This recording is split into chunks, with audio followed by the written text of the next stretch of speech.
ada sesuatu hal yang membuat saya juga sedih, saya shock dan kaget ketika Bunda Rohimah melakukan gugatan cerai.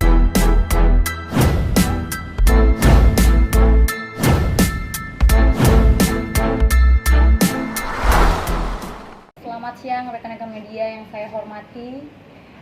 Terima kasih telah meluangkan waktu untuk hadir di tempat ini.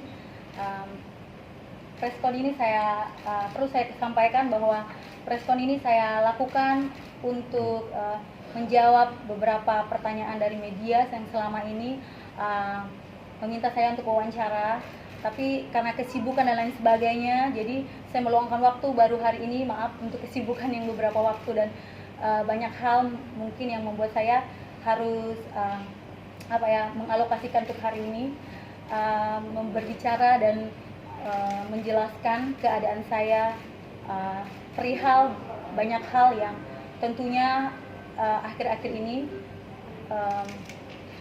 Saya mulai dengan awal perkenalan saya dengan Mas Kiwil. Itu beberapa tahun lalu saya mengenal beliau melalui kerjasama di lokasi syuting. Tapi kalau saya mengenal beliau sih udah lama, tentunya kan beliau udah artis kan, udah komedian gitu, jadi saya udah kenal beliau cukup lama, tapi dia yang kenal saya baru terjalin dan terjadi itu beberapa waktu lalu di lokasi syuting. Lama tidak ketemu, tapi kadang sesekali kita masih komunikasi melalui WhatsApp atau sekedar chatting gitu, hanya bertanya kabar, bertanya berita. Akhirnya sering komunikasi dan intensnya itu ketika beberapa bulan lalu kita merasa nyaman satu sama lain, dan mungkin cinta datang karena terbiasa ya, itu bisa dikatakan seperti itu.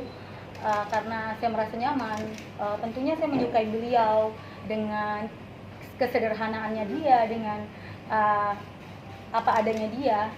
Saya merasa ada hal yang membuat saya nyaman ketika dia bisa melucon dengan guyonan-guyonan, cintilan sedikit-sedikit cuitan lelucon yang membuat saya tersenyum gitu. Itu yang membuat dia berbeda dari pria lain yang saya temui gitu. Dia membuat saya nyaman, dia membawa warna baru dalam hidup saya. Dia membawa sesuatu yang berbeda sehingga saya merasa nyaman dan menyukai beliau.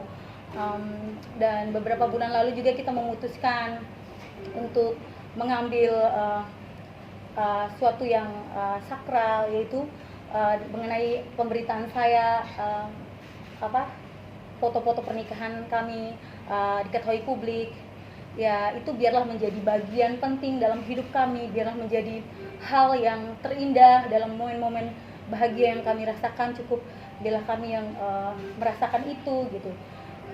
Jujur ketika harus berbicara mengenai itu, ada sesuatu hal yang membuat saya juga sedih, saya shock dan kaget ketika Bunda Rohimah melakukan gugatan cerai. Dan saya nggak menyangka sama sekali, karena seperti sebelumnya saya kira Bunda Rohimah masih bisa berbagi kasih, berbagi cinta dengan wanita lain. Tapi di luar dari itu ya saya juga paham ya, people are change, orang bisa berubah kan, nggak harus seperti sebelumnya. Jadi Bunda Rohimah yang dulu bukan Bunda Rohimah yang sekarang. Dan beberapa